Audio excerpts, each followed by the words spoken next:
नमस्ते, अभिवादन आपका इनोसेंट इन्वेस्टर के इस नए वीडियो में। दोस्तों, कल बाजार कहाँ खुलेगी बात करेंगे, इस पे चार्ट पे एक्सप्लेनेशन भी देनी है।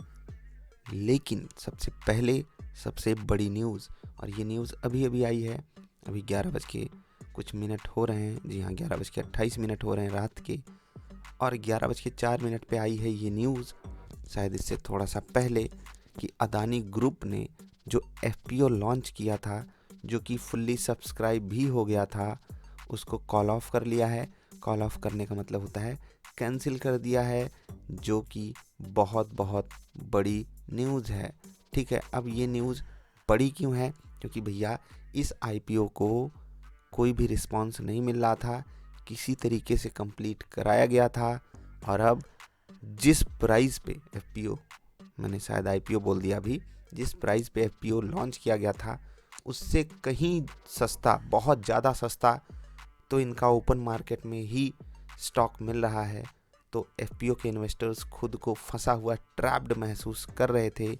इसी कारण अदानी जी ने उनको उनकी कंपनी में भरोसा करने के लिए धन्यवाद देते हुए इस एफपीओ को ही कैंसिल कर दिया, और ये है अभी तक की बड़ी न्यूज़। अब एफपीओ कैंसिल कर देना मतलब एफपीओ कंप्लीट नहीं होगा, जो कि दूर से अगर हम देखेंगे या बहुत अंदर घुस के देखेंगे, दोनों ही जगहों से अदानी ग्रुप के लिए एक और बुरी न्यूज़ है। ठीक है, भले इन्वेस्टर्स की भलाई यहाँ पर सोची गई है, लेकिन अदानी ग्रुप के लिए ये न्यूज़ बुरी है। और इससे भी पहले कौन सी बुरी न्यूज़ आई, इससे जस्ट पहले वाली वीडियो में मैंने एक्सप्लेन की हुई है। इससे जस्ट पहले वाली वीडियो में ही पूरा बजट हम लोगों ने समझने की कोशिश की एक नट सेल में।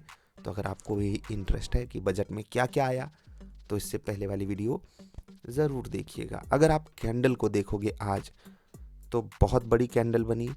ठीक है, नेट आपको क्लोजिंग जो मिली नेगेटिव ही मिली, लेकिन एक समय बाजार बम बम तेज़ी के साथ ट्रेड कर रही थी, एक समय बाजार भयंकर गिरावट भी दिखा रही थी। ठीक है, तो आज सब कुछ हुआ बाजार में जो होना चाहिए था।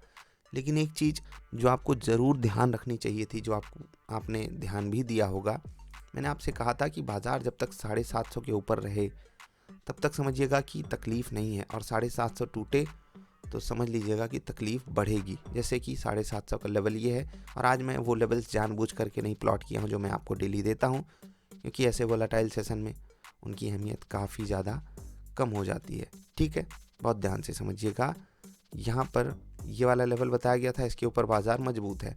तो पहला सपोर्ट, दूसरा सपोर्ट, तीसरा सपोर्ट, बाज़ार ऊपर गई 18,000 के आसपास, जो कि हाईएस्ट ओपन इंटरेस्ट कॉल्स में बना है यहाँ पर। तो ध्यान रखना, इस पर बहुत बड़ा रेजिस्टेंस बन गया है, और 750 का ही लेवल है।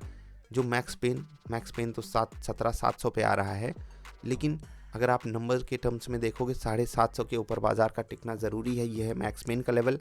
बाजार जब तक उसको क्लेम नहीं करेगी, बाजार में तकलीफ बनी रहेगी। और एसजीएक्स निफ्टी जो है, अमेरिका से संकेत ले करके बुरी ओपनिंग के संकेत दे रहा है।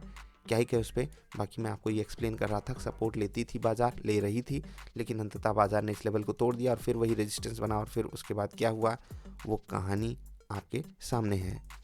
अभी टेक्निकल चार्ट्स से थोड़ा सा दूर हटेंगे, एसजीएक्स निफ्टी को देख लेते हैं। भैया यहाँ पर तो तकलीफ हो गई यार, 140 पॉइंट नीचे है एसजीएक्स निफ्टी, यानी कि कल ओपनिंग के संकेत करंट मार्केट कंडीशन में तो बुरे आ रहे हैं। अमेरिका भी आज वोलाटाइल होकर के ट्रेड कर रहा है, तो देखते हैं शायद चीज़ें बदलें।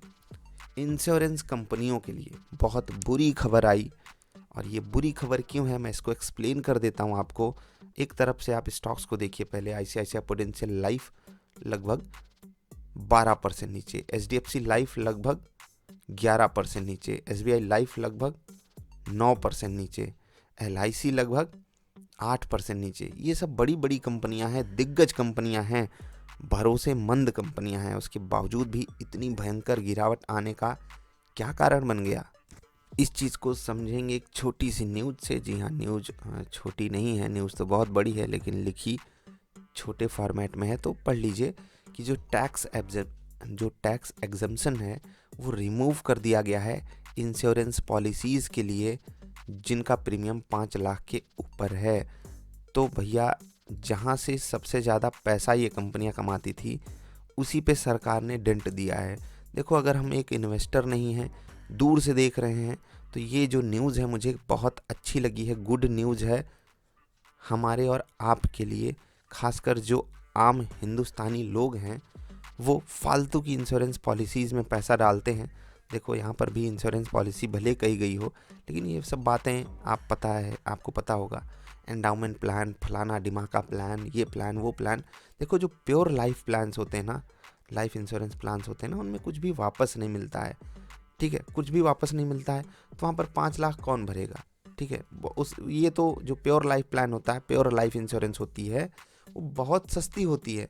ठीक है, मेरे हिसाब से, जहाँ तक मुझे याद है, 2 करोड़ का जो टर्म इंश्योरेंस है आपको 20,000 के आसपास में मिल जाता है। मैं एग्जैक्टली यहाँ पर श्योर नहीं हूँ, साल भर की बात हो रही है। तो क्या क्या कोई सेंस बना? 2 करोड़ नहीं तो 1 करोड़ का शायद इतने में मिल ही जाता होगा, पता कीजिएगा। हाँ, एज का भी मैटर होता है यहाँ पर, तो थोड़ा आप पता कीजिए इसको, जो सच में इंश्योरेंस है। और इसके अलावा मैं किसी भी चीज़ को इंश्योरेंस समझता नहीं, भले यहाँ पर ये वेबसाइट कहे या कोई कहे, वो सब इंश्योरेंस नहीं है। वो इंश्योरेंस लिंक्ड इन्वेस्टमेंट स्कीम्स होती हैं, और वहीं से ये कंपनियां पैसा बनाती थी। तो एक इन्वेस्टर के रूप में अगर मेरे पास शेयर हैं, जो कि हैं, ठीक है, तो ये खबर तो मेरे लिए बुरी है, लेकिन इस पे हम कुछ कर नहीं सकते। ठीक, अब ये न्यूज़ बुरी आ गई, इसीलिए इतनी भयंकर गिरावट आई इन स्टॉक्स में। तो जिनको बात नहीं समझ में आई उनको मैं बता देता हूँ कि अब जो भी लोग 5 लाख से ज़्यादा का पैसा इंश्योरेंस कंपनियों को देंगे, उस पे वो टैक्स एग्जम्पशन नहीं ले सकते, यानी कि टैक्स में रियायत नहीं मिलेगी। और यही कारण है कि लोग अब इंश्योरेंस कंपनियों में पैसा डालेंगे ही नहीं, या उनकी स्कीम्स लेंगे ही नहीं, और इसी कारण इन स्टॉक्स में आया है क्रैश। और ऐसी न्यूज़ कभी भी आएगी, हम और आप कुछ नहीं कर सकते एक इन्वेस्टर के रूप में। इसीलिए आपको पोर्टफोलियो को डाइवर्सिफाई रखने की बात कही जाती है। ठीक है, इंट्राडे स्टॉक्स की बात कर लेते हैं। बाटा इंडिया रहेगा पहला इंट्राडे स्टॉक, कैनरा बैंक रहेगा दूसरा इंट्राडे स्टॉक। आज इंट्राडे स्टॉक्स ढूंढने में बहुत मुश्किल हुई है, ऐसे पैटर्न ही बन गए उल जलूल से, क्या कर सकते हैं। यही 2 स्टॉक्स रहेंगे जिनमें आप ट्रेड लीजिएगा। बाकी 2 स्टॉक्स पे आपको अलग से ध्यान रखना है। डीसीबी बैंक इंट्राडे ट्रेड यहाँ तब लीजिएगा जब कैनरा बैंक में ना मिले, ध्यान रखना ये भी स्टॉक सही लेवल पे है। एक स्विंग ट्रेड आपको पकड़ने की अपॉर्चुनिटी इस बजट के बाद मुझे दिख रही है इंडिया सीमेंट में। आज भले ही इसने 200 के लेवल पे रिजेक्शन पाया हो, लेकिन उम्मीद यहाँ पर बेटर की है। अगर ये अपने रिसेंट लोज को नहीं ब्रेक करता है, जो कि आपके लिए एक स्टॉप लॉस के लिए भी बढ़िया लेवल है। ध्यान रखना 182 से 186 के बीच में एक जोन है, जो कि स्टॉप लॉस के रूप में आप रख सकते हो। कैलकुलेशन आप फिबोनाची वाली वीडियो देख करके कर सकते हो। स्विंग ट्रेड यहाँ पर ज़रूर पकड़िएगा अगर आपको ये बाई सिग्नल देता है। बाई सिग्नल स्विंग ट्रेडिंग वाली कुछ वीडियोस देखिए, आपको पता चल जाएगा। ठीक है, तो इंडिया सीमेंट मेरी रडार पे रहेगा। बजट पिक है, क्योंकि बजट में एग्रीकल्चर सेक्टर, टूरिज्म सेक्टर के बाद जिस पे सबसे ज़्यादा फोकस है वो है इंफ्रास्ट्रक्चर। और इंफ्रा में सीमेंट का काम नहीं हो, ये तो आप सोच भी नहीं सकते। हाँ, ये जो इंडिया सीमेंट स्टॉक है बहुत कम एरिया में डील करता है, लेकिन फिर भी है तो कमाल का स्टॉक।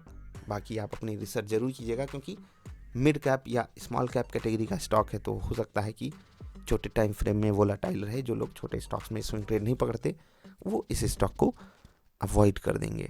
ठीक है, अभी एग्जैक्ट निफ्टी एक और बार देख लेते हैं। तकलीफ बढ़ी ना? नहीं, 130-35 पॉइंट है। ठीक है, कोई बात नहीं। लेवल्स नोट कीजिए, मैं आपके लिए लेवल्स लिख दे रहा हूँ, फिर आपसे विदा लेता हूँ। नोट कीजिए लेवल्स। कल वोलाटिलिटी शायद कम रहे, उम्मीद हम यही लगा करके बैठे हैं। 17,590, 508 और 444 रहेगा सपोर्ट। 612, 639 और 686 रहेगा रेजिस्टेंस। और बैंक निफ्टी के लिए लेवल्स रहेंगे इंपॉर्टेंट, 40,260, 40,082 और 39,875, ये रहेंगे बढ़िया सपोर्ट। और रेजिस्टेंस रहेगा 40,400, 40,580 और 40,725। एक चीज़ ध्यान रखिएगा, 686 के बाद जो सबसे बड़ा रेजिस्टेंस बन के आएगा ऑफकोर्स वो 17,750 का लेवल है। उम्मीद करते हैं कम से कम एक बार जा कर के कल रेजिस्टेंस अप्रोच करे। बाकी ओपनिंग ही यार नीचे होने वाली है, क्या कर सकते हैं, कुछ कर नहीं सकते, बस दूर से देख सकते हैं। अमेरिका वाले तो और परेशान कर रहे हैं हमको। अभी आपसे विदा लेने का समय है। वीडियो पसंद आई तो लाइक कर देना। आपने यहाँ तक आकर वीडियो देखी, ये चीज़ मुझे बहुत खुशी दी। जल्दी मिलेंगे। वीडियो देखने के लिए आपका आभार। नमस्कार।